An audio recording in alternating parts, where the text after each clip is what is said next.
Ah, the Seymour Rocks reporting from down under. Again, I'm having frustrations with software that doesn't work. I turn this on, it starts recording from the very moment I put it on.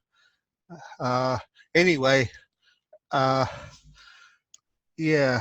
the Australian bushfires have been very much on my mind all through this holiday period. So close and yet so far as we go through a cooler period here in New Zealand than we have had for several years, which is a bit of a blessing.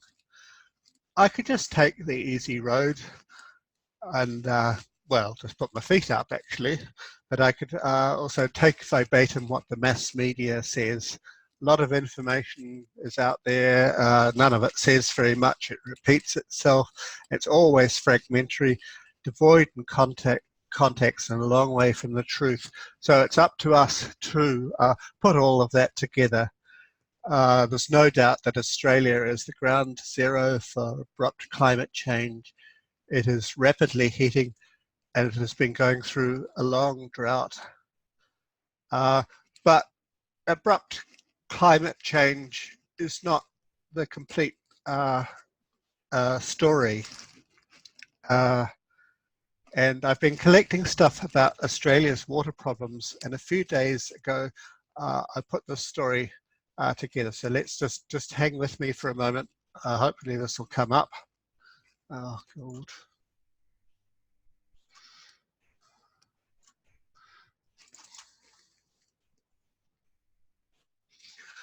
Okay, yeah, finally we're there. So I wrote this article, Is Australia Being Dried Out by Design? So I said, we're fed articles which report on the fires in a not entirely satisfactory way that are designed to create a certain impression. However, there are other aspects of this that appear in the media that as isolated items without any context. It is my wish to provide a report which reflects the more complicated picture and may join some dots which badly need joining. I'll put this article in the description box below. I highly recommend that you have a look at this. So this is the latest coming out of Australia. Everything is burning. Australia Inferno continues, choking off access to cities across the country. So all of that is absolutely true and it's absolutely horrific. But of course, it's not telling the whole story. So at that stage, I don't know what it's like now. There were only 2 routes out of Sydney. Every other route was blocked by fire. And then I went to Max Egan. And this is really what we're going to be talking about. The aquifers are drying up.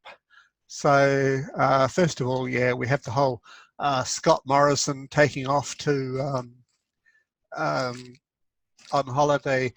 Everything that's happening just kind of bears out the fact that they want this to happen. I mean, honestly, you couldn't make this up. Scott Morrison rejects calls for more bushfire help, saying volunteer firefighters want to be there. Yeah, you should see these people. Well, in the meantime, I think he's agreed to give some sort of financial support to the fireys.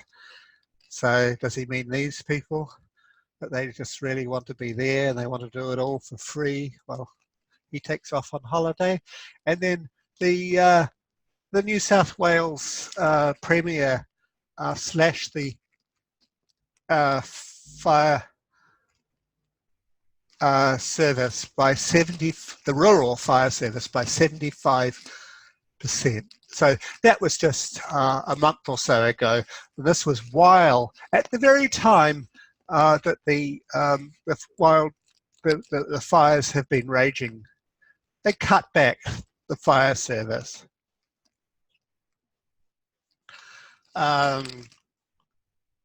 Okay, and then not only, then we've got the Murray-Darling Basin. That's the river system that feeds Australia's ability to feed itself. And there's a whole lot of stuff on this. Murray-Darling Basin Plan, taxpayer purchased water intended for rivers harvested by irrigators. Billions of litres of water purchased by taxpayers to save Australia's inland rivers are instead being harvested by some irrigators to boost cotton growing operations, in a policy failure that threatens to undermine the $13 billion Murray-Darling Basin Plan. And apparently, I mean, they're harvesting the water and then stopping the water going back into the river through the stop banks. That's the story that I get. So I'm not going to play the videos here. You can go and look at them for yourself. Here goes a petition on the Murray-Darling. Here goes a program from ABC's Four Corners on the whole thing. And then there are examples of Australia selling off water rights as if they had all the water in the world. So here goes Olam selling permanent water rights in Australia for $452 million. So again, the deal is expected to be completed in December 2019, while the fires were raging. And then here we are, Adani. Adani's giant coal mine granted unlimited water license for 60 years. And this is ongoing. That article's from 2017.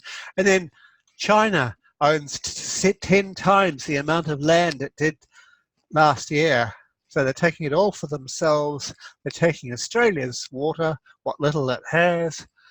And here goes from the Sydney, this is from the Daily Mail. From farms and coal mines to airports and water supplies, how China is gobbling up millions of acres of land, vital infrastructure, and companies as part of its disturbing plan to exert greater influence and control over Australia.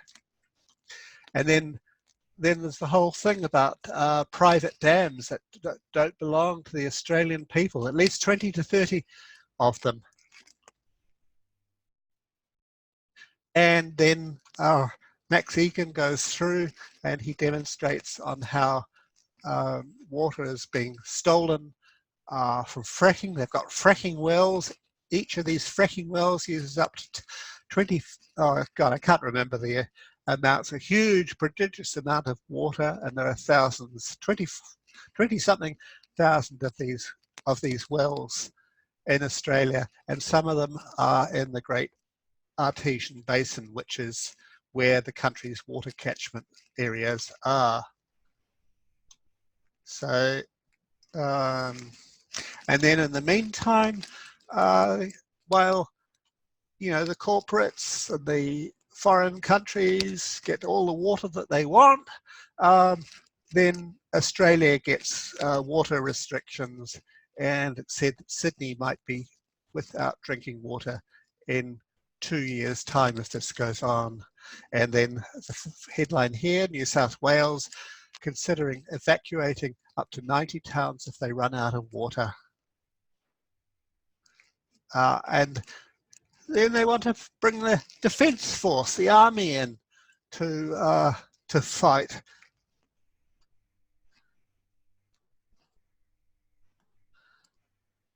And yeah, I sort of went into this, and yeah. So I suggest that you really have a look at that. I've been having real technical problems here. So I'm going to go back to it. Back to my picture. Oh God. Okay.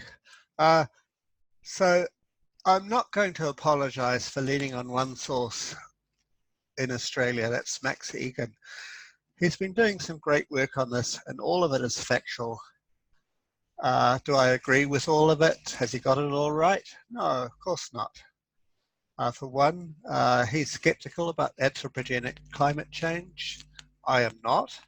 but I recognise that the version that we're being sold by the establishment is just not true. Or some of it's true, there's some truth in it. Max is not someone who lives in front of a computer screen, but lives in the countryside and knows well what is happening around him and comments on it with considerable intelligence. So that has to be contrasted in my mind with this. This is an idiot who just is probably under 20, certainly under 30, male, and a liberal. Poorly disguised climate change denial. What's happening was predicted 50 years ago by climate science, limits to growth, etc. It's all under the umbrella of overshoot. No conspiracies needed. Well, I didn't get any conspiracies. He's responding to that article that I've just given you. Just the laws of physics, chemistry, biology. Anyone who could not see it coming has their head up their ass. Kind of amusing watching the never-ending alternate explanation. These deniers, all white, male, conservative like him. Well, actually all of it. He's not conservative, conjure up. No matter how bad things, they will never concede that they were wrong about anthropogenic global warming. Well, how the fucking hell does that relate to what I've just been talking about in my article? Anyway, so I would like to share a few miscellaneous segments that illustrates some of these aspects, especially how aluminium, barium, strontium sprayed from aircraft over a long period of time have desiccated the ground so much that the fires are easily lit and burn hotter and more intensively. And this is demonstrated in a basic lab experiment, which you'll see. It's shown how much fuel there is for fires, and one person measured the temperature of the soil and found it so hot after the fires had been through it that it reignites easily. There are also questions about why Australia has so many weather radars, and Max Egan speculates that these may have been used to dissipate rain clouds before they pass over the onto the Australian subcontinent. One little question, seeing we know that they have cloud seeding technologies, above all in Australia, why would they not be using it? They appear to be doing exactly the opposite. I've left out the question about how the fires were ignited as being of less or importance, or even not that relevant, whether it's by firebugs or whether it's by directed energy weapons, which I've ignored for lack of proof. So yeah, have a listen. About 5 o'clock this afternoon, when this fire at Pringles Road flared up from 3 weeks ago. As you can see, this has got some leaf litter on it. There was no leaf litter here last night at all. It burnt totally clean. There was nothing here. What was here last night before it burnt was this fuel litter. This is the fire ground that burnt 3 weeks ago, and look at the fuel that is here already. You can probably hear me walking through it, but I'll pick some up. That there is as dry as chips. So dry. The ground here is so dry that it holds the heat. We found some hot spots last night with the thermal imaging camera that were in the ground. You could not see them. There's no smoke. But we put the camera on them, and they were 500 degrees in the ground. You get this dry leaf litter land on that, it will spontaneously combust and make a run through it, which it did yesterday. It ran up this hill, or here, it ran up and started spotting over the top. This fire will need to be controlled for a month at this stage, I reckon. We'll keep an eye on it. If you see smoke, let us know, but yeah, we'll keep an eye on it. Thanks for your efforts. that came out not so long ago. It came out, I think, in October, while the fires were raging. Have a look at this weather report. Well, let's check on today's weather now. And Tony, something strange going on in the skies of southern Queensland in the past day. Good afternoon, Katrina. Yes, we've started seeing some mysterious echoes appearing on the radar. Now, they started late yesterday afternoon over the Darling Downs with trails of blue sweeping across the southeast during the evening and overnight before it all dissipated early this morning. So, what is it? Well, it's not weather-related. Skies were clear last night and there was no rain recorded anywhere.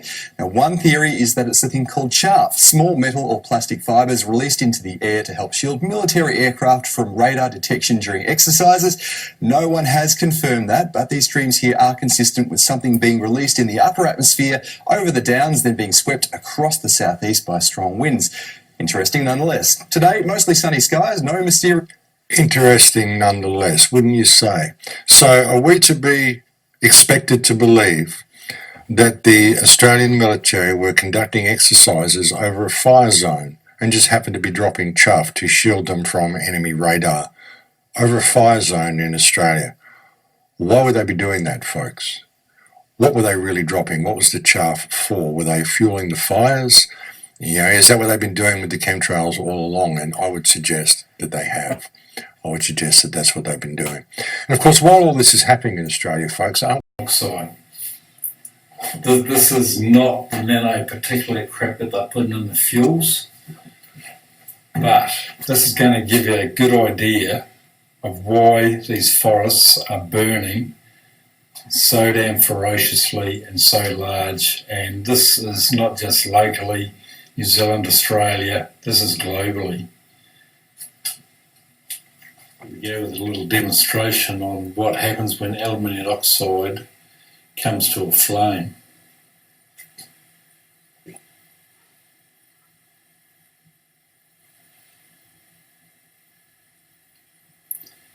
See it liven up.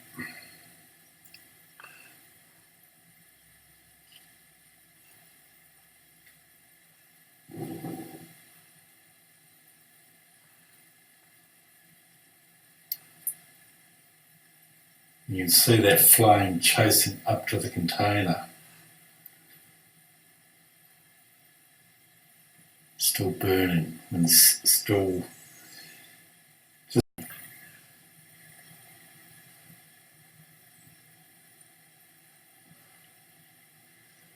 so just imagine all your paddocks, all your ground, all your bush, all your trees, everything has got a slight coating of this crap. It doesn't disappear when it rains, it doesn't dissolve. It stays there and slowly builds up, so when you get a ignition source somewhere, even if it's a farm with a plough, is it any wonder that when the fires take hold, they run, they sprint across the ground, up the trees, through every bloody thing.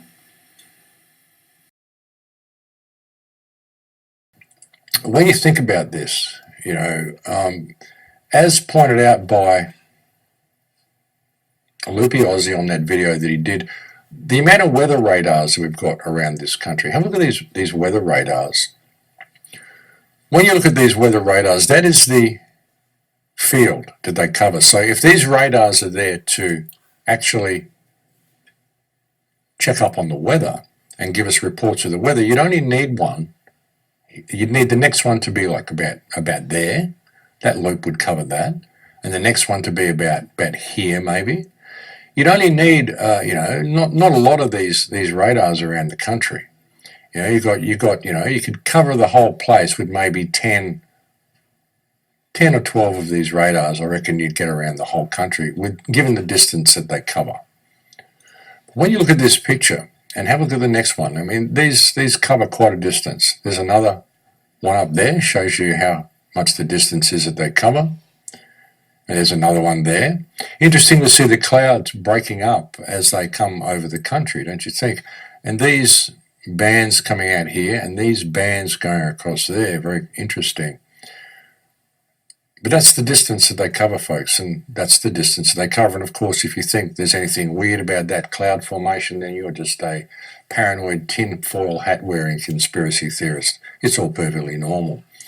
But you look at how much ground these radar stations cover, and look at how many radar stations there are around Australia. Why do we need that many radar stations if they're really just reading the weather? If they're really meteorological stations, why are they all there? Why are they all so close together? Why do we have them almost on top of each other here? They're almost on top of each other, these radars, and they're all around the country. I think there's 53 of them if you count, something like that, 55, something like that. What's it all for, folks? Is it really just to look at the weather, or is it to control the weather? You know, are they setting up high-pressure systems? Are they controlling the weather in ways that we just can't imagine? Because it really would appear that they are, folks. When you look at Sydney, look at what's going on in this country, folks. It's all being very much controlled. But we've got to understand that, you know, this situation that we're facing here has been contrived by the government. They've sold our resources off. They've dried the country out deliberately by blocking off the dams, you know, building all these dams, the floodplain harvesting, all the stuff they've been doing. They're still pulling water out of the Great Artesian Basin now, still pulling water out of the aquifers, and that's why the aquifers are not flowing. You know, aquifers need pressure to be able to push the water up to the springs. If you're pulling water out and there's no pressure, then it's not going to push the water out of the springs and the creeks aren't going to flow. The creeks don't flow, then the trees die. You need the trees to bring the rain, so the rain fills the ground, hits the ground soaks in and gets into the aquifers. It's this cycle. It all supports itself. Once you take one part of it away, it ceases to function. And by pumping the water out of the aquifers, what they've done is they've broken the cycle. Now you're drying out the creeks, so now the trees are drying out. The dry trees will not attract rain the way lush green trees will attract rain. And everything's dying, folks. The country's turning into a desert. It's still cold here at night. I'm still using my doona. It hasn't changed. It's after Christmas now. It'll be New Year in a few days, and I'm still using a doona.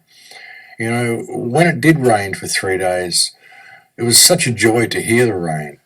But sitting here, when the noise of the rain subsided, normally where I am in the rainforest here would come alive after a rain. But I think I heard probably 3 frogs and maybe 4 crickets. I didn't hear, it should be thousands of frogs and thousands of crickets. I'm just not hearing them. I think I've seen 3 Christmas beetles this year, folks. There should be thousands of Christmas beetles this year, this time of year. All the peacocks in the yard, as I said last time, they've all gone. They've been here for years. They've all gone. There's a couple left, but most of them have gone. Most of the insects have gone. Even when the chickens come out of the pen, they don't scratch around anymore because there's no food in the ground for them anymore because everything's dying. All the insects are dying. You know, the ground's drying out so much. The woman that I was speaking to in Yukai who said she'd been fighting the fire said that in the forest there are trees that the trunks are literally cracked open because the ground is so dry and the trees are so dry. That's how bad things are getting here, folks, and it's not going to stop until we rein this government system in and replace these dams, get this water back into the river system. But I mean, you can't just go and blow the dams and things like that. It's got to be done properly. It's got to be controlled release back into the river system. Just go and blow up all the dams and you'll flood the place. You know, property will be damaged, people will be damaged, people may